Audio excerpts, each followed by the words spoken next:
కొన్ని సందర్భాల్లోని ఒక ముఖ్యమంత్రి ఎలా రియాక్ట్ అవుతారు, కొన్ని సందర్భాల్లో ముఖ్యమంత్రిగా రియాక్ట్ అయితే సిచ్యువేషన్స్ ఎలా ఉంటాయి, ఇవి మెయిన్ ఒకసారి మనం ఆలోచించుకోవాల్సిన అవసరం కూడా ఉంది. ఎందుకంటే ఈ మధ్యకాలంలో మీరు జరుగుతున్న మొన్న ముచ్చుమర్రి ఇష్యూ మనకి అందరికీ తెలుసు. నంద్యాల జిల్లాలోని ముచ్చుమర్రిలోని ఒక చిన్న పాప 9 years బేబీ అమ్మాయి అత్యాచారానికి గురయ్యి అమ్మాయి హత్యకి గురయ్యింది. ఇప్పటికీ కూడా అంటే బాడీ కూడా ట్రేస్ అవుట్ అయ్యే పరిస్థితి కూడా కనిపించలేదు. సో ఇటువంటి సిచ్యువేషన్స్లోని మాట్లాడేటప్పుడు కూడా చాలా క్లియర్గా ఇటువంటి సంఘటనలు ఎందుకు జరుగుతున్నాయి, ఇది ఒక ఎత్తు అయితే నిన్ననే మనం చూసాం ఒక 6 నెలల పసికందు నిజంగా వాడిని రాక్షసుడు అనాలో వాడిని ఏమనాలో కూడా అర్థం కాని పరిస్థితి ఉంది. అటు ఒక చిన్నతాత వరుస అయిన వ్యక్తి ఆ అమ్మాయిని అబ్యూస్ చేయడం, 6 నెలల పసికందు మీద కూడా అత్యాచారానికి ఒడిగొట్టడం నిజంగా చూస్తూ ఉంటే కొన్ని సిచ్యువేషన్ అతని సిచ్యువేషన్ కూడా మేము అక్కడ ఎస్పీ గారిని కూడా నాకు తెలిసిన వెంటనే నేను ఎస్పీ గారితో మాట్లాడడం జరిగింది. ఎస్పీ గారు చెప్పడం కూడా ఏంటంటే కంప్లీట్గా తాగిన మైకంలో, ఎంత తాగాడంటే ఈవెన్ పోలీస్ స్టేషన్కి తీసుకొచ్చిన తర్వాత కూడా అతనికి తెలివి రాలేదు, అప్పటికి కూడా అదే మైకంలో ఉన్నాడు. అలాంటి మైకంలో ఆ పిల్లని చిన్న పసికొందిని అత్యాచారం చేసిన సంఘటన కానీ ఇవన్నీ చూస్తూ ఉంటే చంద్రబాబు నాయుడు గారు నిజంగా స్టార్టింగ్ ఇవే టాపిక్స్ ఎత్తుకున్నారు. మేము కూర్చున్న తర్వాత అసలు ఎందుకు ఈ పరిస్థితులు వస్తున్నాయి, ఎందుకు ఇటువంటి సిచ్యువేషన్స్ ఎందుకు మనం ఎదుర్కోవాల్సిన అవసరం వచ్చింది, ఎందుకు లిక్కర్ మీద గాంజా మీద డ్రగ్స్ మీద మనం ఎట్టి పరిస్థితులు ఉక్కుపాదం మోపాలి.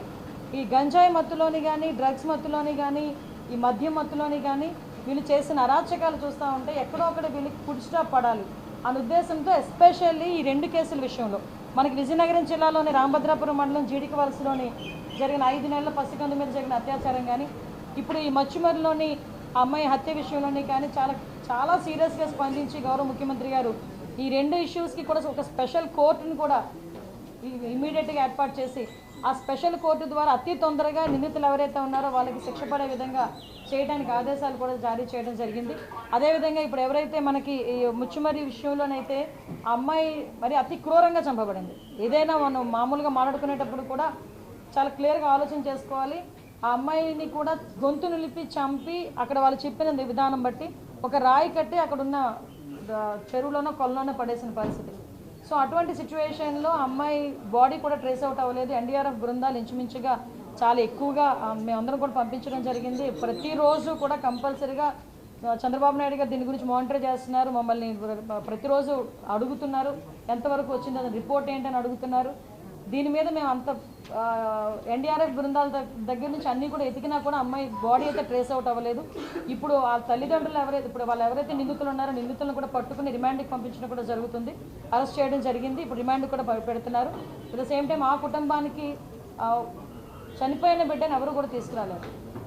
జస్ట్ వాళ్ళకి ఒక కాంపెన్సేషన్ విషయంలో ఒక 10 లక్షల రూపాయలు ఇవ్వాలని చెప్పి ఆ ముచ్చుమరి కేసులో మనకి 9 సంవత్సరాల ఆడబిడ్డకి ఏదైతే అన్యాయం జరిగిందో, అమ్మాయి హత్యగా వెంచబడిందో ఆ కుటుంబానికి 10 లక్షల రూపాయలు. అదేవిధంగా ఇప్పుడు అత్యాచారానికి గురైన బాలిక ఉంది, బాలిక ఇన్ ద సెన్స్ పసికందు, ఆ పసికందుకి కూడా ఒక 5 లక్షల రూపాయలు ఫిక్స్డ్ డిపాజిట్ చేసి రేపు పొద్దున్న అమ్మాయికి ఉపయోగపడేటట్టుగా ఫిక్స్డ్ డిపాజిట్ చేయమని కూడా ఇప్పుడే సీఎం గారు ఆదేశాలు ఇచ్చారు. ఈ విషయంలో ఎలాంటి వాళ్ళైనా కూడా పగడ్బందీగా ఎట్టి పరిస్థితులను వదిలే ప్రసక్తి లేదు అని చెప్పి చాలా క్లియర్గా చెప్పడం జరిగింది.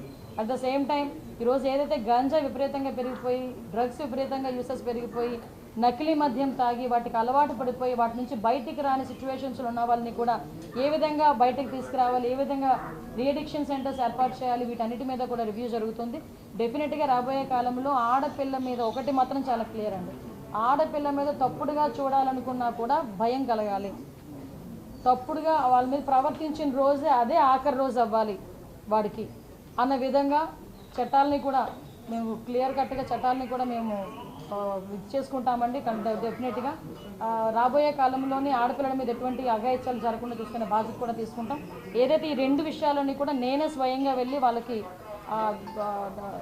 ఆర్థిక సహాయం అందించేటట్టుగా నేను ఏర్పాటు చేసుకుంటాను. అవునండి, అది చేస్తామండి, అది కూడా చేస్తాం. ఇంకా అనౌన్స్ చేయలేదు, అనౌన్స్ చేస్తామండి. 9 రోజులండి. నిజంగా మీరు ఆ విషయంలోని మనం ఏది దాటేయాల్సిన అవసరం లేదు. ఎందుకంటే 9 రోజులు కూడా డే ఫస్ట్ నుంచి కూడా కంప్లైంట్ వచ్చిన డే ఫస్ట్ నుంచి కూడా ఎవరినైతే నిందితులను పట్టుకున్నారో ఆ నిందితులను పట్టుకుని వాళ్ళు ఇంట్రాగేట్ చేస్తున్నారు. ఆఖరికి ఏంటంటే గట్టిగా ఇంట్రాగేట్ చేస్తే వాళ్ళ తల్లిదండ్రులు ఇందులో ఇన్వాల్వ్ అయి ఉన్నారు. అంటే ఎవరైతే ఆ ముగ్గురు పిల్లలు కూడా ముగ్గురు పిల్లలు మైనర్లే.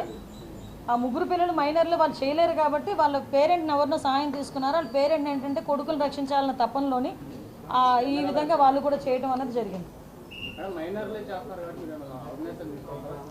డెఫినెట్గా తీసుకురావాలండి. మైనర్ల గురించి అనే కాదు, ఇప్పుడు విషయం ఏంటంటే వెబ్సైట్లు విపరీతంగా పెరిగిపోయినాయి. ఇప్పుడు వాళ్ళు పెట్టిన చూసిన తర్వాత కూడా వీళ్ళు ఫోన్ వెబ్సైట్స్ ఎక్కువగా చూడటం అన్నది వాళ్ళు అలవాటు అయిపోయి ఇప్పుడు ఎక్కడి నుంచి అంటే మరీ ఏదో జీరో నుంచి మొదలు పెట్టాల్సి వస్తుంది ప్రక్షాళన అన్నది.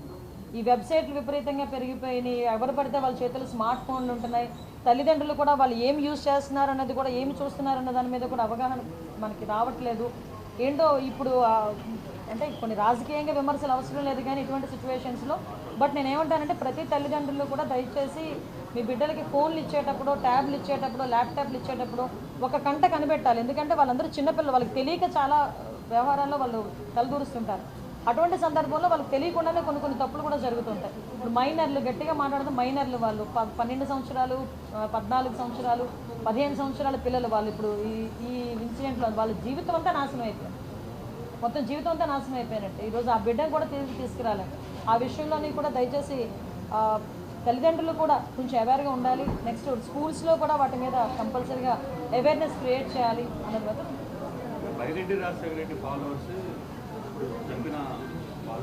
ఎవడైనా అనవసరం అండి. నేను ఏమంటానంటే ఎవడైనా అనవసరం, తప్పే. క్రిమినల్కి పార్టీ ఉండదు, క్రిమినల్కి క్యాస్ట్ ఉండదు. దయచేసి అది కూడా గుర్తుపెట్టుకోవాలి. క్రిమినల్ అన్నవాడికి పార్టీ ఏంటి, క్రిమినల్ అన్నవాడికి క్యాస్ట్ ఏంటి? క్రిమినల్ ఈజ్ క్రిమినల్ అంతే. క్రిమినల్కి శిక్ష పడాలి, ఆ శిక్ష పడేటట్టుగా చేసుకోవాలి అంతే. అంతకుమించి ఇందులోని బైరెడ్డి వాళ్ళు ఉన్నారు, ఆరెడ్డి వాళ్ళు ఉన్నారు అని అందు మనకు అనవసరం. తప్పు చేసాడు, శిక్ష పడాలి అంతే. ఆ శిక్ష కూడా ఎప్పుడో పడవడం కాదు, ఇమీడియట్గా పడాలి. ఆ శిక్ష కూడా యాజ్ ఎల్ యాజ్ పాసిబుల్ పడాలి. ఆ శిక్షను చూసైనా మత్తులో ఉన్నవాడికి కూడా అరే నేను ఈ తప్పు చేస్తే నాకు ఈ శిక్ష పడుతుంది అన్న ఆలోచన రావాలి. అలాంటి శిక్షలు పడాలి, అది మేము కోరుకునేది.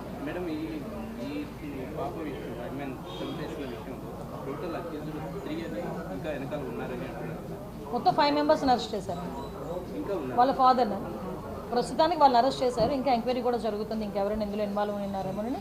ప్రస్తుతానికి అయితే ఇప్పుడు 5గురిని అరెస్ట్ చేశారు, 5గురిని కూడా రిమాండ్కి పంపిస్తారు.